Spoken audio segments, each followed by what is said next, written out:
Cancer, kamusta? Ito po si Divine Tarot 888 para sa yung March Kapalaran, Love Reading. At general reading po ito guys, hindi po sa lahat magre-resonate.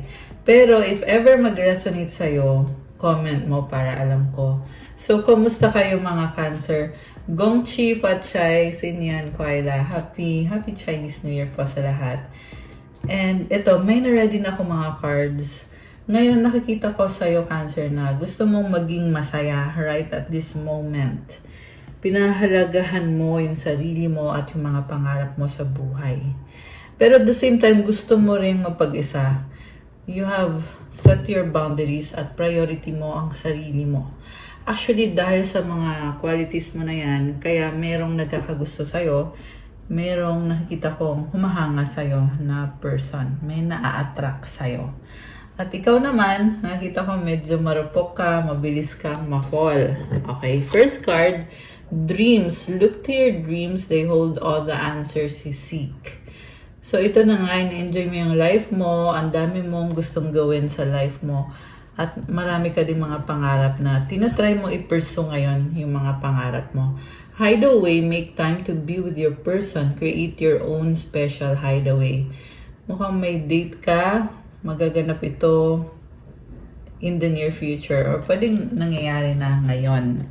Falling fast, love happens quickly but don't lose yourself in the process.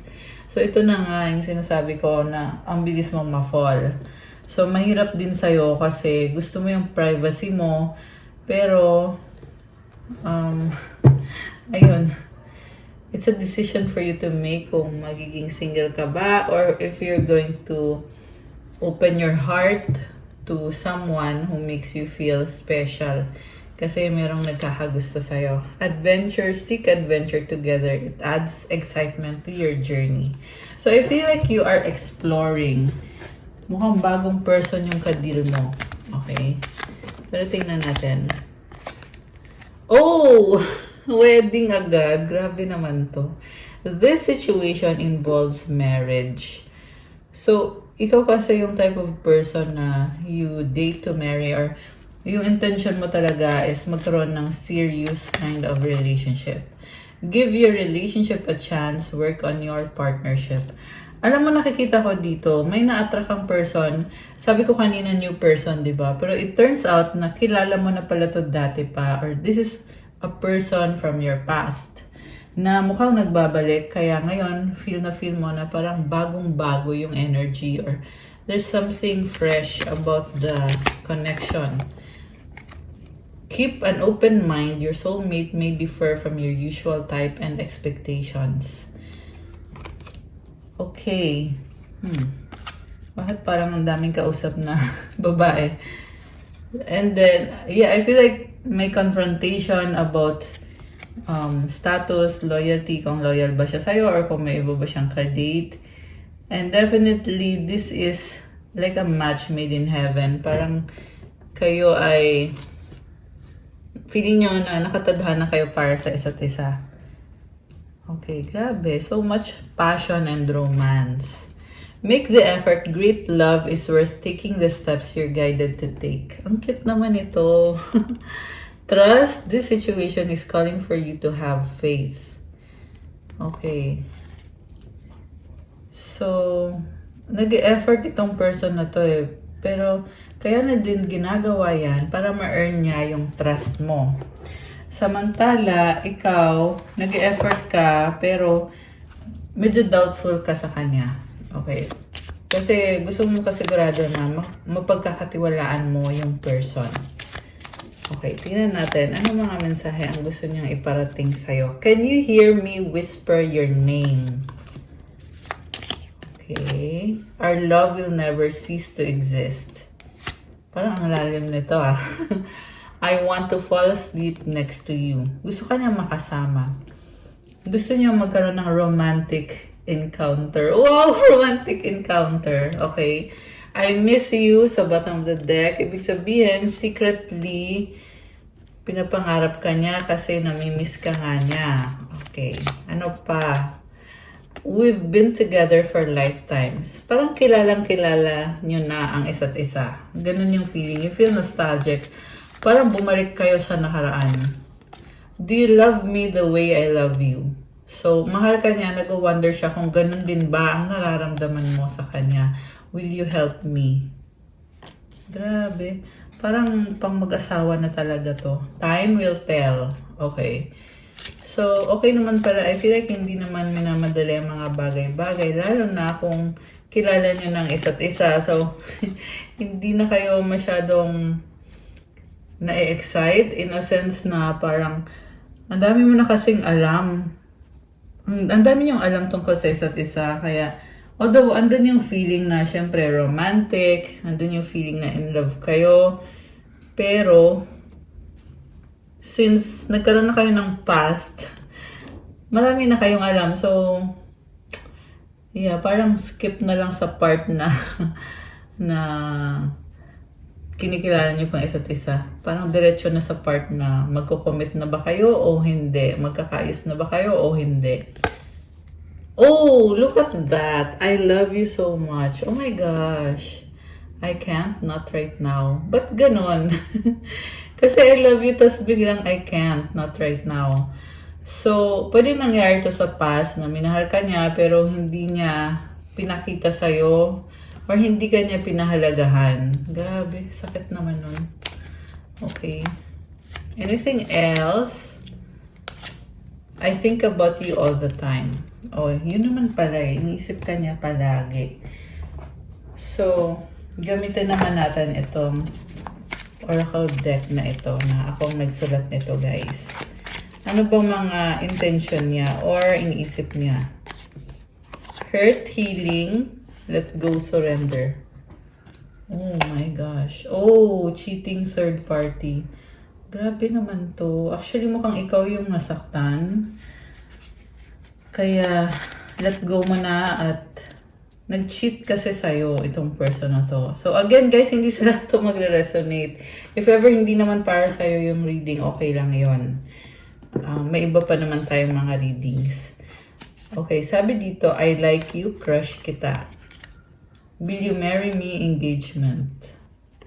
Parang ang bilis na mga pangyayari na hindi mo na malaya na may mga bagay pa pala na hindi mo alam tungkol sa kanya. Ang nakita ko dito, pinagsabay ka niya sa another person. So, habang kayo, may iba pa siya. Pwede din itong may nauna na pala, tapos saka mo siya nakilala. Paulit-ulit sa isip. Okay, ano pa?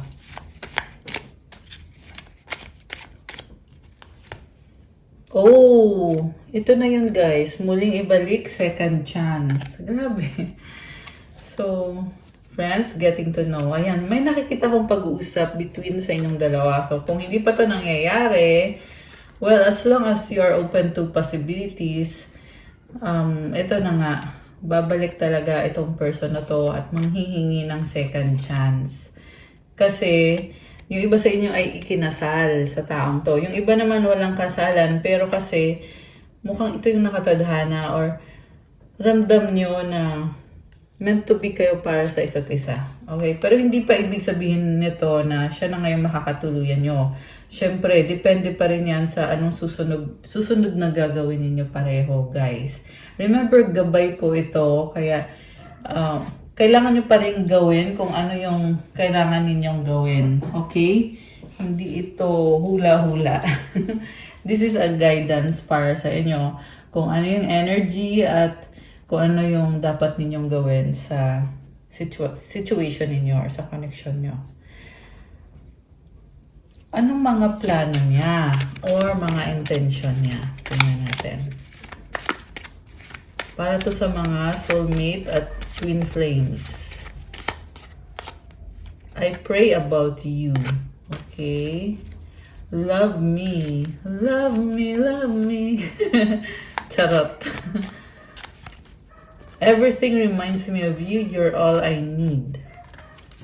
Grabe, parang hindi ka na maalis sa isip nitong taong to. Malalim yung pagmamahal dito. I long to be with you. You are strong, keep going. Oh, grabe naman, nakaka-touch naman to. Parang ini-encourage ka niya sa life na magpatuloy ka lang kasi strong ka. At gusto kitang makasama. Oh, I miss you. Twice na. Twice na tong message na to na namimiss ka niya. I want a fresh start to release negativity. So this time, ang gusto niyo mangyari, ano ba yan? Nabulol.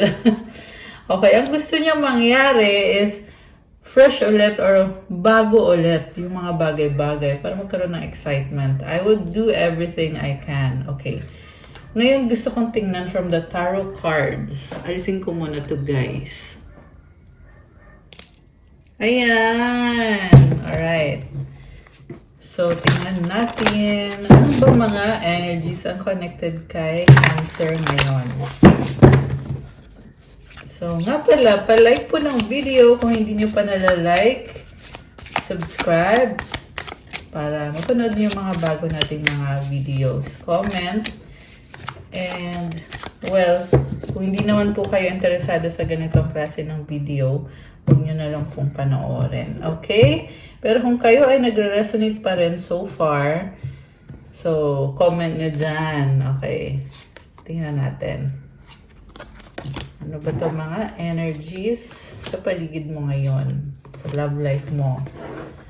Okay. So, sa bottom of the deck, oh, the Tower, transformation. May binago ka ngayon sa sarili mo or sa sistema ng buhay mo. Okay, itong person na ka-deal mo, hindi siya okay eh. Page of Cups, crossed by the Five of Swords. Mukhang may misunderstanding kayo na feeling niya magkamali lang siya sa isang bagay at pwede pa sanang ayusin to pero nalulungkot siya. Eh, sabi dito, ready na siya. Sa past kasi hindi niya pinaglaban to. Sa ngayon, wala pa rin siyang guts. Pero eventually, gusto niya magkaroon ng bagong simula. Okay. Two of Pentacles. Tinutry niyang balansehin. Ang tingin niya sa'yo, tingin niya, willing ka namang mag-try. Pero nakikita din niya sa'yo na parang natatakot ka. Okay? Or doubtful ka. Mutual energy is the Empress, which means there is attraction and mukhang malalim nga itong connection na to. Merong energy ng someone looks good. So, gandang-ganda siya sa'yo. Ganun kanya tingnan ngayon. Para kang isang parang isang blessing para sa kanya. Nakikita niya yung potential mo, yung magiging masayang magiging future niya kasama ka. So, the outcome is Knight of Swords. Ang bilis ng mga pangyayari. Okay. So, Page of Cups. Anong nangyari dito? Tingnan mo, parang siya nag-iisip. Igagrab ko ba tong opportunity na to o hindi? So, nakakita siya ng chance sa'yo, pero feeling niya kasi talo siya or feeling niya lugi siya. Parang may misunderstanding kayo eh. So, medyo ma-pride kasi iniisip niya na kung magre-reach out siya sa'yo, parang inamin niya na kailangan ka niya at ayaw niyang aminin na kailangan ka niya or mahal ka niya. Grabe, pride naman ito. Medyo controlling siya, sa totoo lang. Pero, napipressure siya kasi gusto niya talagang mag-reach out sa'yo. Sabi nga dito, ready na siya eh. At alam niya sa sarili niya na kaya niya i-handle itong connection na to. Pero at the same time, siya din yung nagpipigil kasi nga feeling niya maapakan yung pride niya. Mukhang meron kang sinabi or ginawa na hindi siya sumasang-ayon sa'yo or feeling niya na parang masyado kang mataas para sa kanya. Kaya parang siyang nanliliit sa sarili niya. May ganun siya. So, comment kayo dyan, guys, kung sino tong nagre-resonate dito sa reading na to.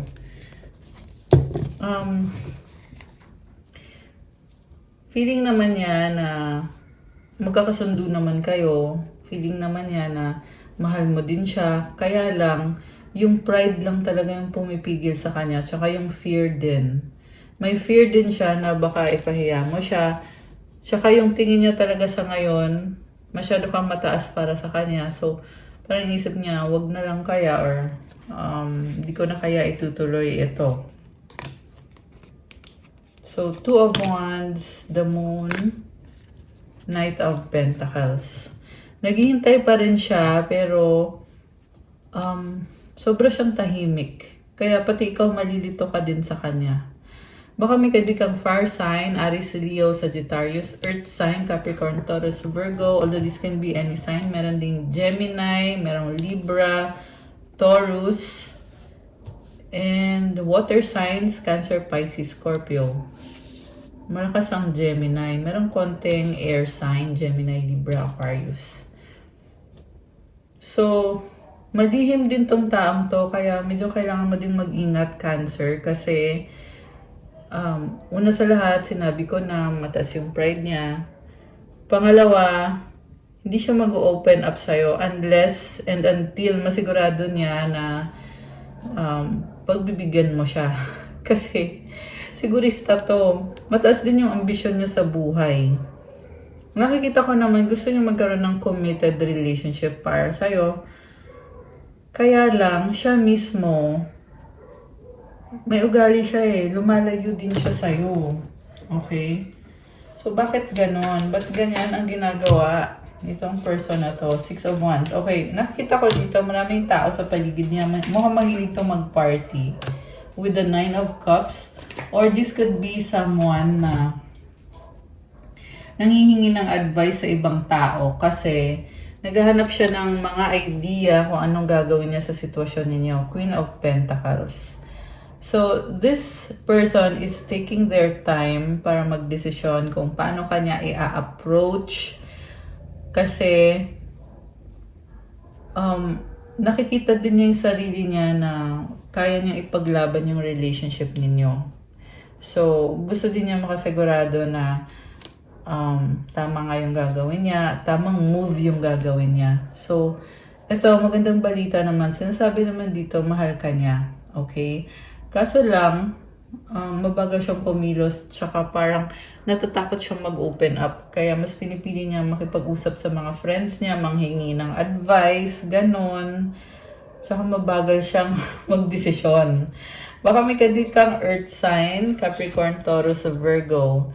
Three of Wands, waiting. Okay, ngayon nakikita ko dito, medyo nag-e-effort na siya ng konti sa sarili niya at hinihintay niya yung go signal mo na kuya, pag sinabi mo or nagbigay ka ng sign sa kanya na gusto mong makipag-usap sa kanya or gusto mong makipag-ayos sa kanya, i-grab niya yung opportunity na yon. Pero mabagal lang talaga siyang kumilos kasi naghahanda din siya. Nire-ready niya din sarili niya at inaayos niya din yung sarili niya, lalo na yung sa career niya, sa finances niya. Okay, anong outcome? Tingnan natin Magre-reach out to sa'yo. Three of Cups. So, outcome is celebration. Sabi dito, masaya na siya na kahit makausap ka lang niya, masaya na siya dun. Kasi natatakot din siya mag-risk, pero willing naman siya mag-risk with the full card. Ayaw lang niya magmukhang tanga. Kasi feeling niya nagmumukha siyang tanga. Kaya siya nagdadalawang isip, nakakaloka. Knight of Wands. Baka may kang Sagittarius, pwede yun nasa Sun, Moon, Rising, or Venus sign niya. Or this is someone very passionate, pero andun yung momentum Kumbaga talagang hinihintay na lang niya yung go signal. So, this connection is moving towards positivity. Kumbaga, kung ano yung nasa past, tatapusin na. Kakalimutan na, lalo na yung nagkaroon ng third party. May nakita ko dito na tinalikuran yung third party at pinili na mag-stick sa isang person. King of Swords with the Wheel of Fortune. Talagang inaayos yung sarili niya. Mukhang nagde-dress. Sorry, nabula na naman Mercury retrograde nga. Okay. Nagde-dress up siya. Ibig sabihin, inaayos niya yung kasuotan niya, pati yung physical na itsura niya. Kasi gusto niya mangyari itong Wheel of Fortune, which is expansion, growth. Gusto niya ma-impress ka sa kanya or magbago yung tingin mo sa kanya, maging positive yung tingin mo sa kanya at sa connection na ito. Ayan, so, grabe. Very positive naman. Advice para kay Cancer, 1616 willpower. Things may feel out of sync and not within your control. The whisper of the divine is asking that you remember that you are being supported and that your will is your superpower. Determination is key right now. So, kung ano man itong pinupurso mo sa buhay, pwede kasing connected to sa career mo, sa finances mo. Sabi dito, yung pagiging determined mo, kailangan mo yan ngayon kasi yan mismo yung nagpapalakas sa'yo at yung willpower mo. You are strong. And yung affirmation, I call on my strength and willpower to take the lead. I accept and listen to the support of the divine within me. Ayan, you have this inner strength. And malakas din ang intuition mo. So, laban lang kasi andyan yung mga angels mo tumutulong sa'yo. 1, 2, 3, 4, persistence. Keep going. You have completed a task that is in alignment with your soul's journey. The divine is letting you know that it sees you and that all your persistence is paying off. You are being acknowledged. Alam mo, palaban ka at yung tiyaga mo sa buhay, sa lahat ng aspeto ng buhay mo, talagang may aanihin ka. May blessing talaga yan. Kaya, keep going. Magpatuloy ka lang. Affirmation, I take steps to stay in alignment with my soul's journey and I reap the rewards of my persistence. Wow! So, talagang may biyaya para sa'yo, Cancer. Ayan. So, that's all for your March Kapalaran. Please like, comment, subscribe, hit the notification bell. Kung kailangan nyo ng one-on-one session, pwede kayo magpa-private reading through video call po yan. So, mag-message kayo sa akin para makapag-avail. I-click nyo yung description box. Diyan nyo po makikita yung Viber ko at yung WhatsApp ko. I-message nyo ako doon. And meron din po tayong surprise. Meron po tayong promo ngayong Chinese New Year na 20% discount. So, for a limited time only. At kung gusto nyo ma-avail yung pa-promo na yon, so make sure na mag-message kayo sa akin sa Viber or sa WhatsApp. Thank you again, Cancer! I love you guys! Have a good day. God bless you all. Stay safe and see you again soon. Bye!